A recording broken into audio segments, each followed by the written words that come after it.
Hello friends, ನಾವಿವತ್ತು 7ನೇ ತರಗತಿಯ ಬೀಜೋಕ್ತಿಗಳು ಅನ್ನುವಂಥ ಪಾಠದ ಅಭ್ಯಾಸ 12.1ರ ಲೆಕ್ಕಗಳನ್ನ ಬಿಡಿಸ್ತಾ ಇದ್ದೀವಿ.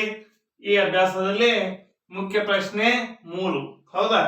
ಇದರಲ್ಲಿ 3ನೇ ಪ್ರಶ್ನೆಯಲ್ಲಿ 1, 2, 3 ಲೆಕ್ಕಗಳನ್ನ ನಾವಿವತ್ತು ಬಿಡಿಸೋಣ. ಹಾಗಾದ್ರೆ ಪ್ರಶ್ನೆ ಏನು ಕೇಳ್ತಾ ಇದ್ದಾರೆ ಅಂತೇಳಿ ಮೊದಲು ನಾವು ತಿಳ್ಕೊಬೇಕಾಗ್ತದೆ. ಪ್ರಶ್ನೆ ಹೀಗಿದೆ ನೋಡಿ: ಮುಂದಿನ ಬೀಜೋಕ್ತಿಗಳಲ್ಲಿ ಪದಗಳ ಸಂಖ್ಯಾ ಸಹಗುಣಕ ಬ್ರಾಕೆಟ್ನಲ್ಲಿ ಏನು ಕೊಟ್ಟಿದ್ದಾರೆ, ಸ್ಥಿರಾಂಕವನ್ನು ಹೊರತುಪಡಿಸಿ ವನ್ನು ಗುರುತಿಸಿ. ಹಾಗಾದ್ರೆ ಇಲ್ಲಿ ನಾವು ಬೀಜೋಕ್ತಿಗಳನ್ನ ಕೊಟ್ಟಿದ್ದಾರೆ. ಈ ಬೀಜೋಕ್ತಿಗಳ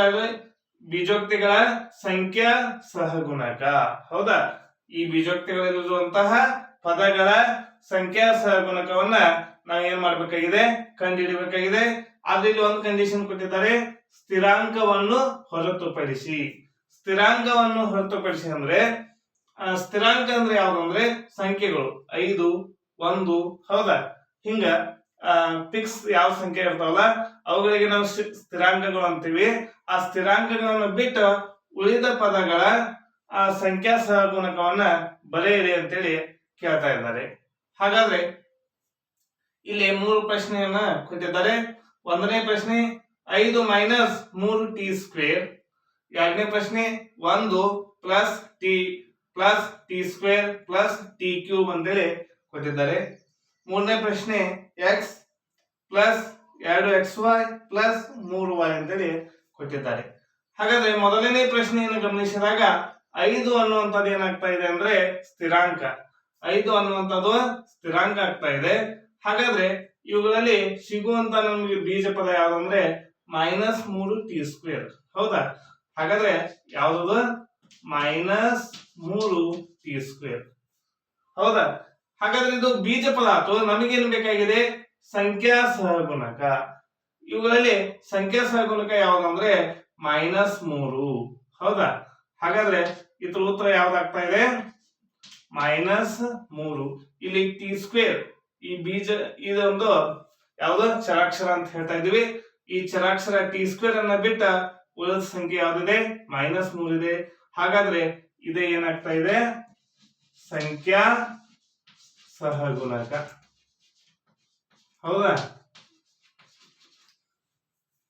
5 ಮೈನಸ್ 3t ಸ್ಕ್ವೇರ್ ದ ಸಂಖ್ಯಾ ಸಹಗುಣಕ ಯಾವ್ದಂದ್ರೆ -3 ಅಂತೇಳಿ ನಾವು ಹೇಳ್ತಾ ಇದೀವಿ. ಇದ್ರ ಉತ್ತರ ಇದಾಗ್ತಾ ಇದೆ. ಇದೇ ರೀತಿಯಲ್ಲಿ ಇವುಗಳ ಉತ್ತರಗಳನ್ನ ಬರಿಬೇಕಾಗ್ತಾ ಇದೆ. ಹಾಗಾದ್ರೆ ನೋಡಿ, 2ನೇ ಲೆಕ್ಕ ನೋಡಿದಾಗ 1 ಅನ್ನುವಂಥದ್ದು ಸ್ಥಿರಾಂಕ ಬಿಟ್ಟು ಬಿಡಿ. ಹಾಗಾದ್ರೆ ಇಲ್ಲಿ ಏನ್ ಸಿಕ್ತು, ಟಿ. ಹೌದಾ? ಆಮೇಲೆ ಟಿ ಆದ್ಮೇಲೆ ಇಲ್ಲಿ ಏನಿದೆ, ಟಿ ಸ್ಕ್ವೇರ್. ಹೌದಾ? ಆಮೇಲೆ ಇಲ್ಲಿ ಇನ್ನೊಂದು ಏನಿದೆ, ಟಿ ಕ್ಯೂಬ್ ಅಂತ ಇದೆ. ಹಾಗಾದ್ರೆ ಟಿ ಎಷ್ಟೇ ಇದೆ. ಹಾಗಾದ್ರೆ ಇವುಗಳ ಸಂಖ್ಯಾ ಸಹಗುಣಕ ಬರಿಬೇಕಂದ್ರೆ ಇದ್ರ ಹಿಂದೆ ಒಂದು ಯಾವ್ದಾದ್ರು ಸಂಖ್ಯೆ ಇರಬೇಕು. ಇಲ್ಲಿ ಯಾವುದೋ ಸಂಖ್ಯೆ ಇಲ್ಲ ಅಂತಂದ್ರೆ ನೋಡಿ, -3t ಸ್ಕ್ವೇರ್ ಅಂದಾಗ ಇಲ್ಲಿ ಟಿ ಸ್ಕ್ವೇರ್ ಹಿಂದೆ ಏನಿತ್ತು, -3 ಅನ್ನುವಂಥದ್ದು. ಆದ್ರೆ ಇವುಗಳ ಹಿಂದೆ ಏನೂ ಇಲ್ಲ. ಏನೂ ಇಲ್ಲ ಅಂದ್ರೆ ನಾವ್ ಏನಿದೆ ಅಂತ ತಿಳ್ಕೊಬೇಕು, 1 ಇದೆ ಅಂತ ತಿಳ್ಕೊಬೇಕು. ಇಲ್ಲಿಯೂ ಕೂಡ 1 ಇದೆ ಅಂತ ತಿಳ್ಕೊಬೇಕು.